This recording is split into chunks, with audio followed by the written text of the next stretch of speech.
얼마 전만 해도 폭염의 열대야 현상까지 겹쳐서 우리는 숨쉬기조차도 어려웠습니다. 그러나 요즘은 입추와 처서가 지나서 그런지 저녁으로 선선한 날씨에 생활하기가 그리 어렵지 않습니다. 입추는 여름이 끝나고 가을로 접어들었다는 절기죠. 옛날 중국에서도 입추에서 처서까지 15일을 셋으로 나눴습니다. 서늘한 바람이 불어오고 이슬이 진하게 내리고 쓰르라미라고 하는 것은 귀뚜라미를 얘기하죠. 귀뚜라미가 우는 계절이 되었다고 합니다. 요즘은 농사를 잘 짓는 것을 주변에서 보기 어렵지만 시골 농촌에서는 참깨나 옥수수를 수확하고 그것을 일찍 거두어들인 밭에는 김장용 배추와 무를 심습니다. 또 태풍과 장마가 자주 발생한 논에서는 병충해 방제가 한창일 테고 또 태풍으로 쓰러진 벼를 일으켜 세워야만 그나마 수확을 얻을 수 있기 때문에 땀 흘리고 있죠. 우리가 꼭 기억해야 될 것은 이 무렵부터는 논에 물을 빼는 시기입니다. 왜냐하면 벼 이삭이 연글어야 되기 때문에. 그래서 1년 농사의 성패가 이때의 날씨에 달려있다. 그래서 이때는 비보다는 햇살이 필요할 때입니다. 그래서 우리가 농사를 짓지 않지만 우리의 평안을 위해서, 나라의 식량 걱정이 되지 않기 위해서 이제 하나님 비 좀 거두어 주세요라고 기도해야 할 때가 아닌가 생각합니다. 우리가 익숙히 아는 말이죠. 처서의 비가 오면 독에 곡식이 준다라는 표현이 있어요. 우리가 자연 현상 속에서도 처서와 입추가 지나게 되면 비가 내림보다는 곡식이 연글 수 있는 햇살이 필요합니다. 마찬가지로 우리 신앙에도 가을 채비가 필요하지요. 우리에게도 무더위와 피서, 휴가 이런 것으로 인해서 우리의 신앙이 자칫 나태해진 것이 있다면 다시 추스려야 할 때입니다. 우리의 신앙 회복을 위해서 우리는 어떤 깨달음과 결단이 필요할까? 여기에 적합한 말씀이 오늘 시편 39편 말씀인데 이것은 다윗의 시입니다. 오늘 본문에 보면 다윗은 두 가지 기도를 드리고 있어요. 4절과 7절인데 4절을 보겠습니다. 4절을 보시면 다윗은 무엇을 기도했는가 하면 자신의 종말이, 즉 자신의 생명의 연한이 언제까지인지 알게 해주세요. 그래서 자기가 연약함을 알 수 있도록. 그리고 7절 기도는 제가 무엇을 바라겠습니까? 나의 소망은 오직 주님께 있습니다 라는 기도입니다. 7절의 기도는 우리가 쉽게 공감할 수 있지만 4절의 기도는 뜻밖입니다. 우리는 하나님 앞에 강한 것을 요구하죠. 건강, 물질의 풍성함, 지혜, 그래서 영적 싸움에서 승리하게 해달라고. 그런데 다윗은 거꾸로 나의 연약함을 알게 하소서. 참으로 믿음의 대선배다운 아름다운 신앙 고백입니다. 다윗은 어느 누구보다도 이스라엘의 위대한 왕으로 영토를 가장 넓게 확장한, 그리고 하나님 마음에 합한 자였어요. 그러나 그가 왕으로 기름 부음 받은 이후에 파란만장한 인생을 삽니다. 수많은 전쟁터에서 피 흘렸고 이스라엘을 12부족을 통합시키기까지의 그는 참으로 백전노장의 삶을 살 수밖에 없었어요. 그렇기 때문에 그는 인생의 깊이를 어느 누구보다도 잘 알고 있었어요. 그래서 무엇을 고백했는가 하면 나의 생명이 이제 얼마 남았습니까 하나님? 저에게 남은 생명이 얼마인지를 그것을 가르쳐 주시고 제가 연약함을 철저히 깨달아 오직 하나님만을 끝까지 의지할 수 있도록, 이것이 나의 연약함을 알게 해달라는 겁니다.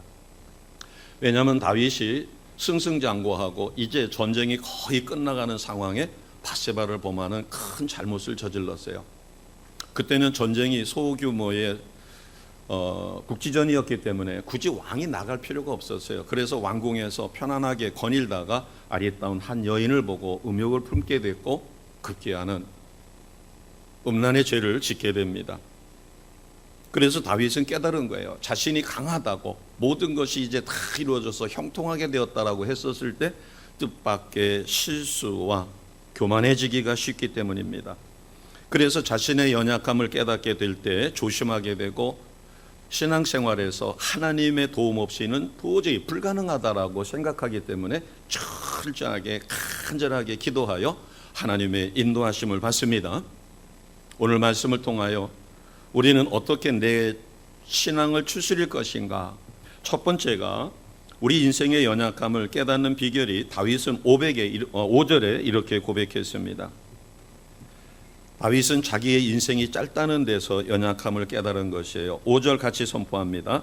주께서 나의 날을 한 뼘 길이만큼 되게 하심에 나의 일생이 주 앞에는 없는 것 같사오니 사람은 그가 든든히 서 있을 때에도 진실로 모두가 허사일 뿐이니이다. 아멘. 앞절에 보면 나의 날을 한 뼘 길이만큼 하셨다. 한 뼘은 이것입니다. 엄지 끝에서 검지 끝까지예요. 내 인생이 이것밖에 안 된다는 겁니다. 아무리 인생이 길어봐야 70, 80, 90 지금 100세 인생 이렇게 이야기하지만 그러나 다윗 때는 그렇게 장수하지는 않았던 것 같습니다. 빌리 그레함 목사님이 인생의 시간을 70으로 계산해서 설교하실 때 하신 말씀인데 참으로 의미가 깊어 소개해드립니다. 사람은 세상에 태어나 부모에게 양육받는 15년의 세월이 걸립니다. 그때는 양육받는 것이지 생산적인 모습이 없죠. 15년 동안. 그 다음에 20년은 잠으로 소일을 합니다. 그리고 인생 마지막 5년은 늙고 무능해서 일을 못하지요. 15년은 인생을 즐기느라고 먹고 쉬고 즐기느라고. 그러면 그 시간을 다 빼면 70에서 남는 것은 15년. 바꿔 이야기하면 우리가 하나님 앞에 수고하고 애쓰고 헌신할 수 있는 시간이 불과 70 인생 중에 15년밖에 안 된다는 거예요. 그러나 요즘에는 또 달라졌습니다. 옛날에는 텔레비전이 있지만 요즘엔 텔레비전 잘 안 보시죠. 물론 보시는 분도 있을 테고. 그러나 스마트폰으로 이용해서 유튜브와 스마트폰을 가지고 지내는 시간이 훨씬 많아졌어요. 그래서 대략 7 내지 8년을 뺏긴다면 15년 중에서 7, 8년을 빼면 진실되게 하나님 기뻐하시는 삶을 살 수 있는 시간은 5년에서 8년밖에 되지 않는다는 겁니다. 기억하시기 바랍니다. 몇 년이라고요? 5년에서 8년. 나는 스마트폰도 안 쓰고 텔레비전도 안 봅니다. 그러면은 15년 정도 사람 구실을 할 수 있다는 거죠. 인생이 덧없음을 깨달을 때 두 가지 부류가 나타납니다. 에이, 짧은 인생 캔슬하세라, 될 대로 되라 해서 먹고 마시고 즐기자는 하루살이 같은 인생이 있습니다. 그러나 자신의 인생이 짧다는 것을 생각해서 어떻게 하면 하나님 뜻대로 후회하지 않을 인생을 살 것인가 겸손함을 갖게 되는 거죠. 여기서 겸손함은 뭐를 부탁을 했을 때 나 못해요 하고 빼는 것이 겸손이 아니라 하나님의 절대 주권을 인정하는 겁니다. 전지전능하신 하나님의 능력이 없이는 나는 아무것도 할 수 없지만 주가 능력 주시면 우리는 무엇이든지 할 수 있음을 깨닫는 것이 겸손입니다. 하나님의 위대한 능력을 바라보고 내가 한없이 작아지는 거예요. 하나님이 누구신지를 잘 몰랐을 때 내가 큽니다. 모든 것은 내가 해요. 그러나 하나님의 능력과 권세와 나의 연약함을 다윗처럼 깨닫게 되면 나는 아주 작아. 한 점으로도 잘 보이지 않죠. 그런데 놀라운 사실은 그럼에도 불구하고 하나님이 나를 붙들어 쓰셔서 큰 일을 감당하게 해주시는 그 엄청난 은혜를 누립니다.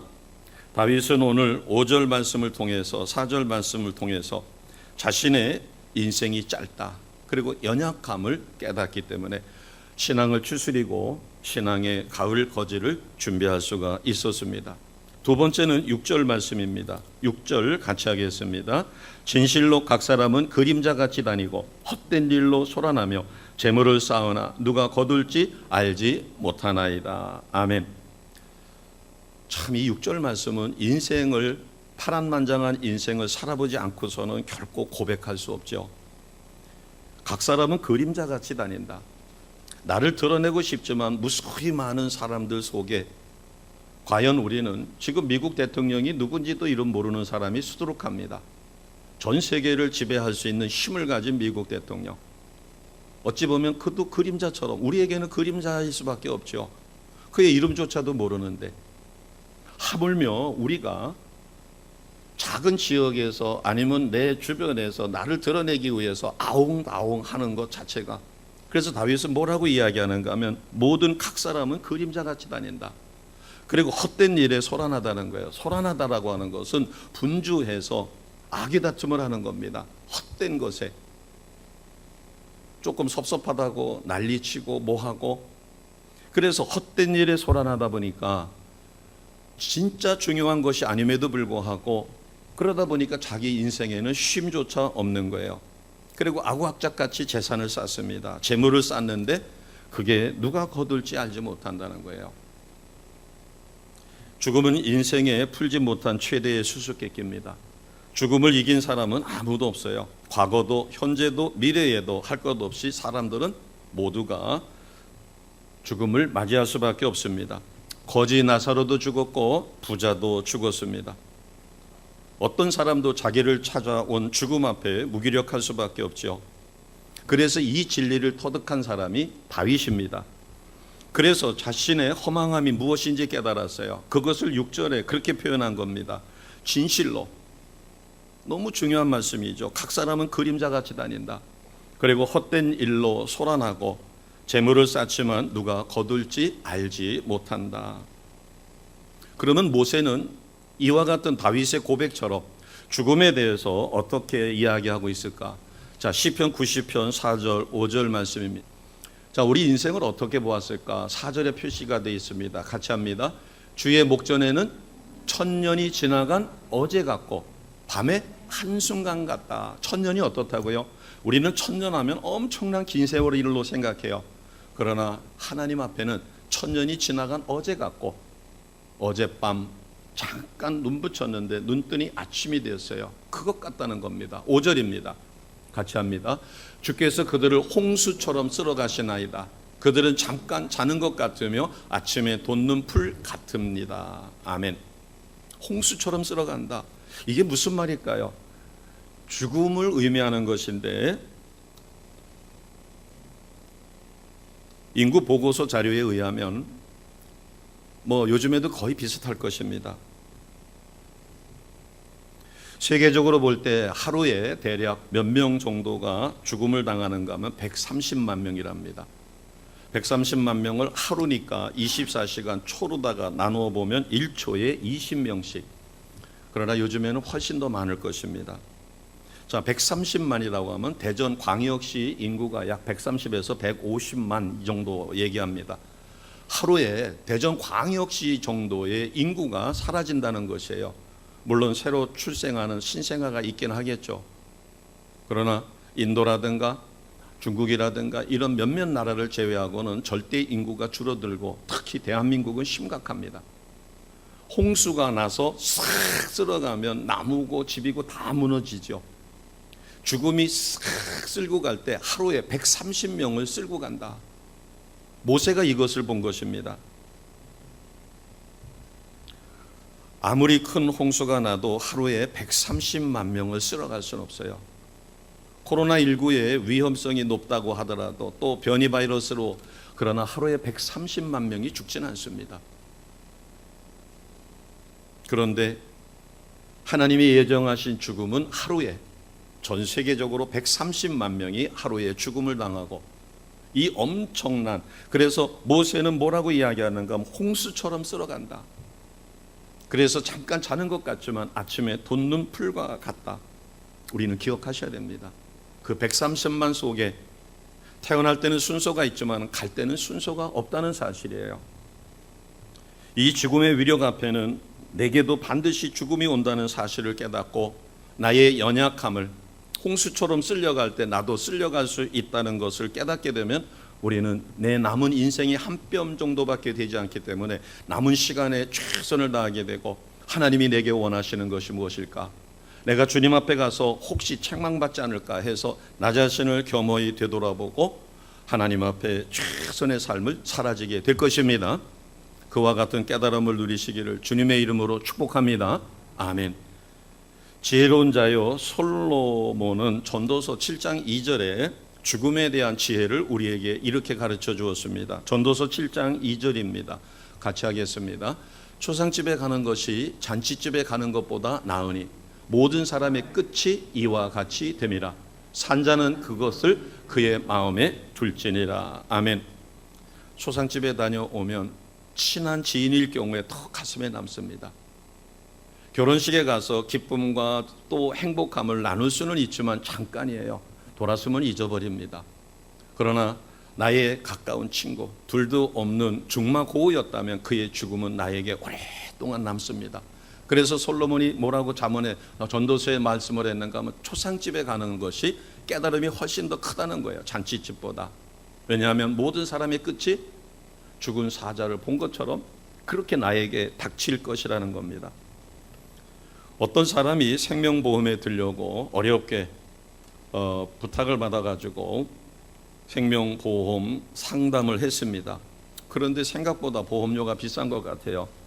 그래서 다시 생각해보겠다고 이야기를 하고 집으로 돌아가다가 사고를 당해서 죽습니다.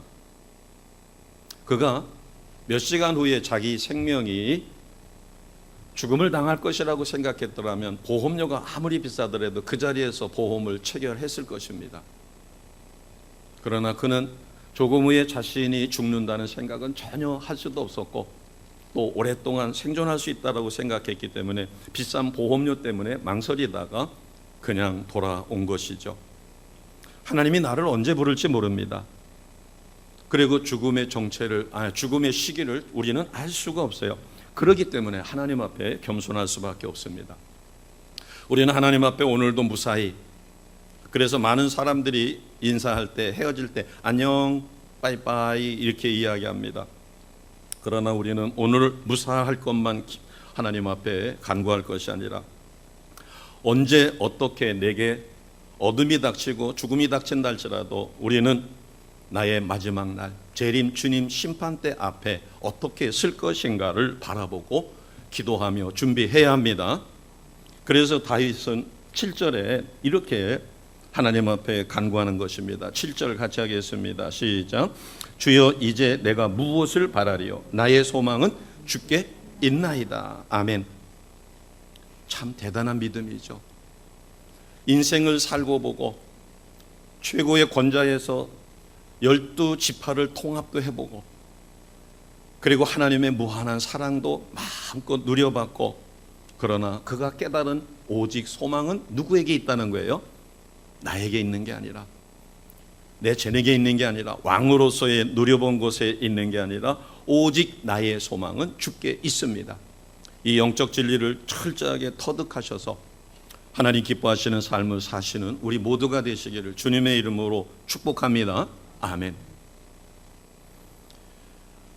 안타깝게도 우리 모두의 인생은 카운트다운이 시작됐습니다. 지금도 우리 어린이들이 2부 예배에 참석을 했는데 1부 예배도 우리 어린이들과 또 대학생들이 참석을 했죠. 태어나는 데는 순서가 있습니다. 그러나 하나님이 부르시는 데는 순서가 없어요. 그래서 우리는 언제든지 준비를 해야 합니다. 자, 다윗의 고백이 13절입니다. 같이 하겠습니다. 주는 나를 용서하사 내가 떠나 없어지기 전에 나의 건강을 회복시키소서. 아멘. 내가 떠나기 전에, 떠나 없어지기 전에.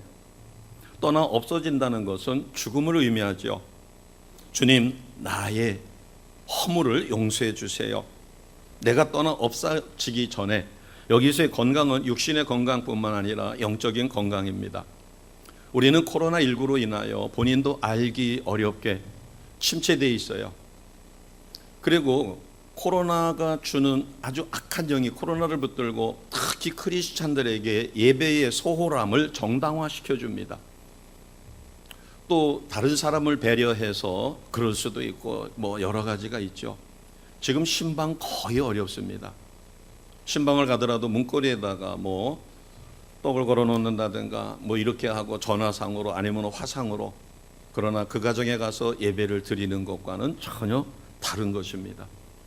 어제 너무나 궁금해가지고 김경애 전도사님한테 부탁을 했는데 김경애 전도사님이 그 요양원에 계시니까 영상으로다가 김정자 권사님 얼굴을 봤습니다. 머리는 하얗게 백발이 되셨지만 비교적 건강하신 모습이고 목소리도 카랑카랑하시고 너무 반가워하시더라고요. 그래서 잠시 통화를 했습니다.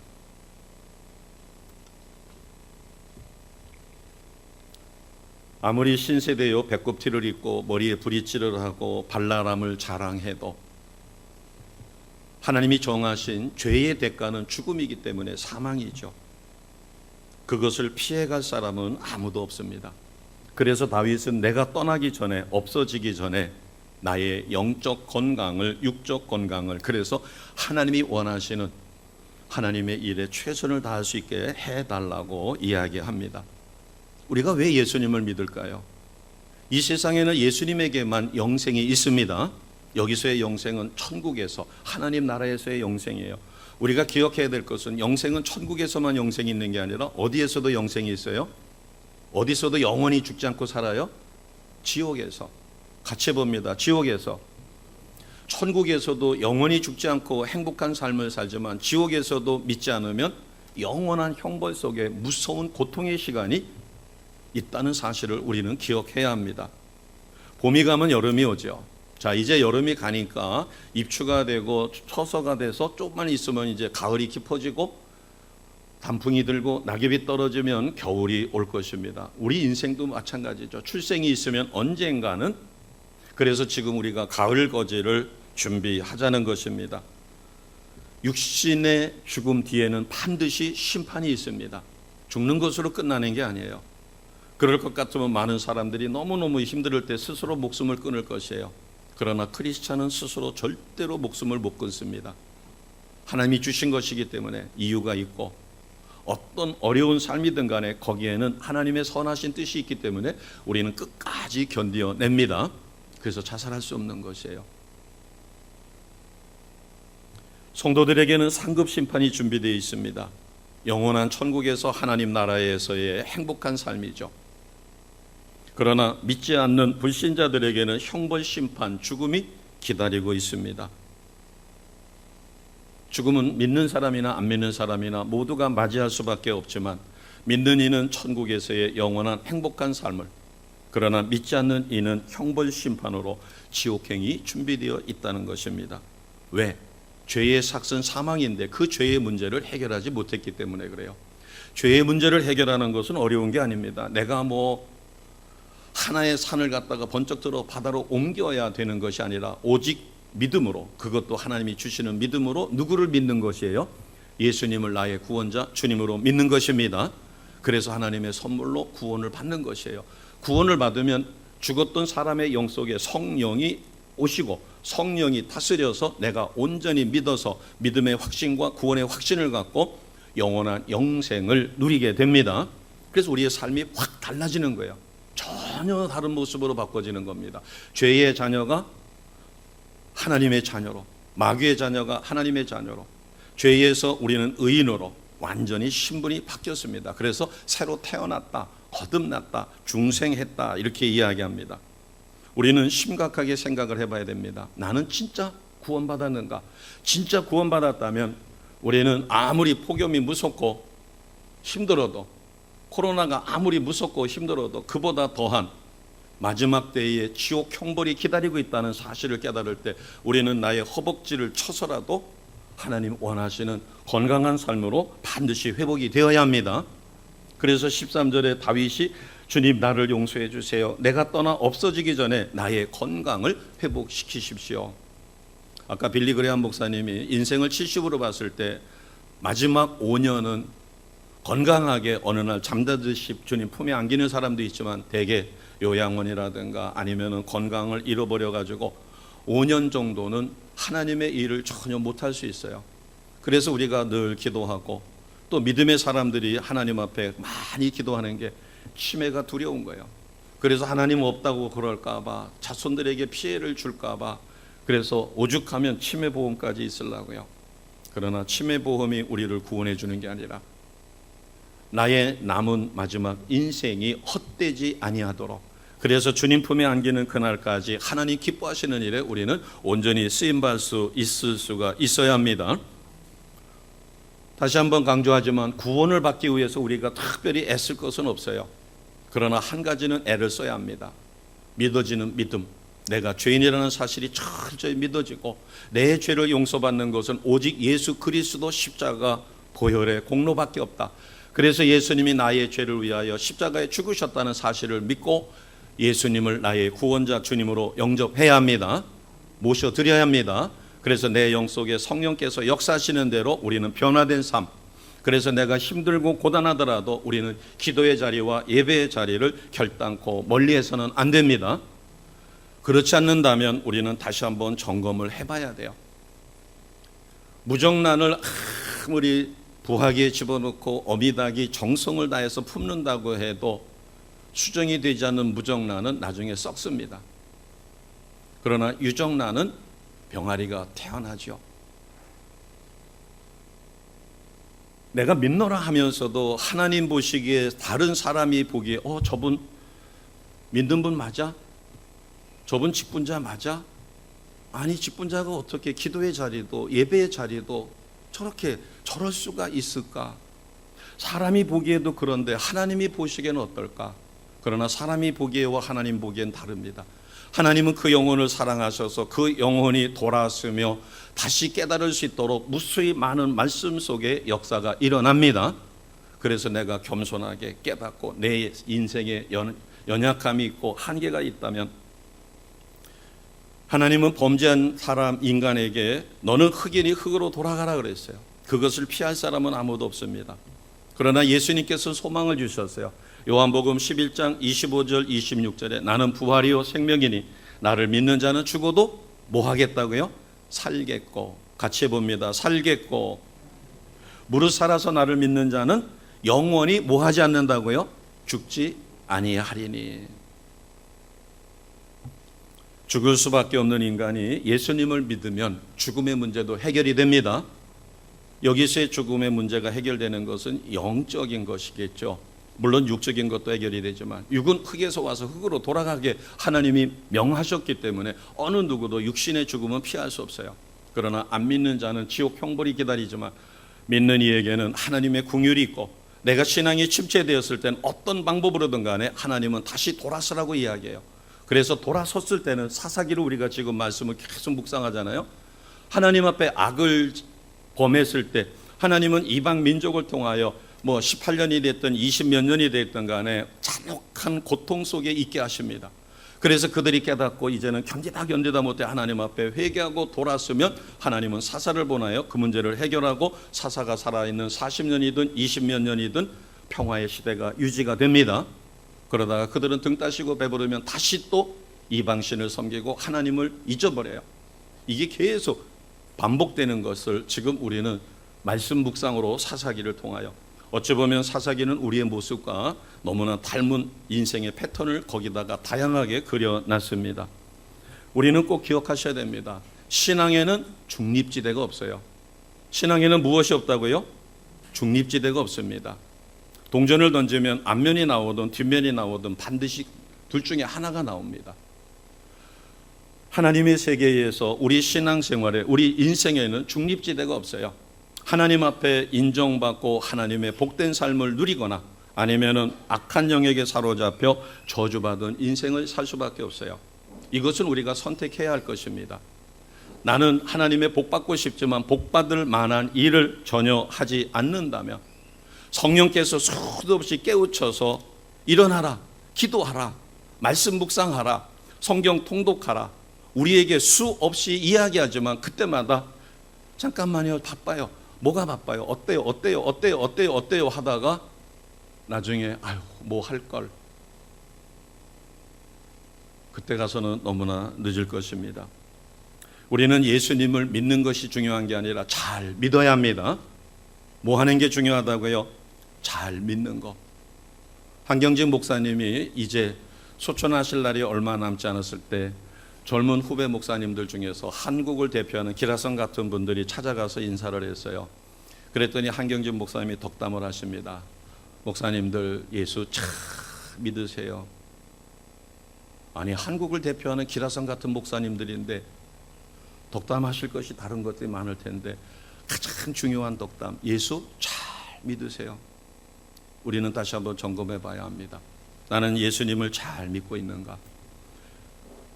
나 오늘 예배 드렸는데요. 예배 드린 거 중요하죠. 그러나 어떻게 드렸습니까? 혹시 예배 드리러 와가지고 주보의 예배 순서가 어떤지도 전혀 보지도 않고 또 성경도 찾아놓지도 않고 찬송도 찾아놓지도 않고 예배가 시작되니까 뭐 PPT에 다 나오는데 뭐 해서 수동적으로 그렇게 드리셨나요?